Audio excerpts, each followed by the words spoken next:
Welcome to the Slop Farm. Enjoy the video. You begin with the essentials.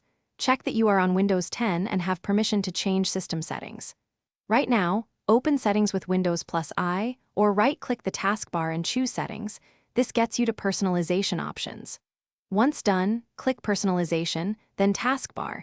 These are the exact panels that control alignment.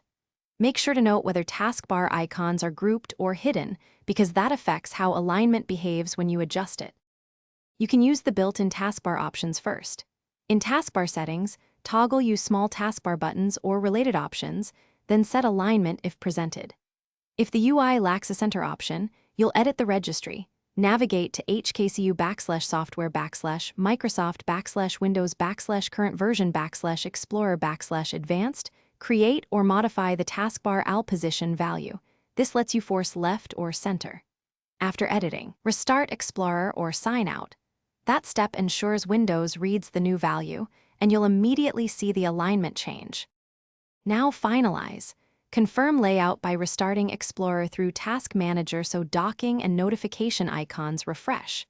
If something goes wrong, icons missing or alignment unchanged, restore the registry backup you exported before editing or delete the value you added. Then restart Explorer again. Make sure to save your work first, because restarting signs you out of Explorer. If settings are blocked by policy, contact IT or change group policy with admin rights. That explains why some machines won't accept local changes. Thanks for watching. Consider subscribing if we helped you today.